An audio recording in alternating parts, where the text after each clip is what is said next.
पति पत्नी आपस में मुलाकात के दौरान किसी प्रकार के, जो बहुत मशहूर चीज है हमारे यहां, मैं नाम नहीं पढ़ रहा हूं उसका, सवालात का, क्योंकि बच्चे वगैरह भी बैठे हैं, मियां बीवी की मुलाकात के पहले हमल को रोकने के लिए जो तरीके इस्तेमाल होते हैं, दो तीन शक्लें हमारे यहाँ ज्यादा राइज हैं।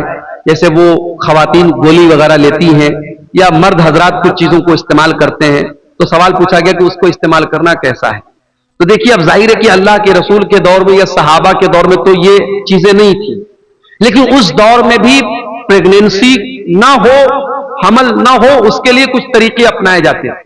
एक तरीका था अज़्ल का तरीका।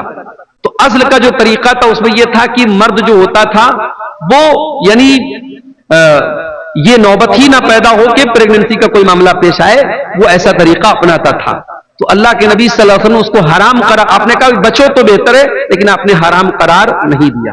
तो इसीलिए उलमा का यह कहना है कि अगर इस तरीके की एहतियाती तदाबीर अगर इस्तेमाल की जाए, और वो भी इस वजह से कि भी बच्चा छोटा है, अगला बच्चा अगर पैदा होगा तो इस बच्चे के दूध वगैरह पीने पर या इसकी परवरिश पर मसला आएगा, तो इस सोच के साथ अगर वो उन चीजों को इस्तेमाल करता है तो उसकी गुंजाइश बनती है। लेकिन हाँ, सिर्फ इस डर से कि पैदा हो जाएगा तो हम कहां से खिलाएंगे, या कोई ऐसा तरीका अपनाना कि परमानेंट हमल ना हो, या नसबंदी करा लेना, या इस तरीके का कोई ऑपरेशन करा लेना कि आइंदा औलाद ना हो बिना किसी मजबूरी के, तो ये ठीक नहीं है, ये मुनासिब नहीं है।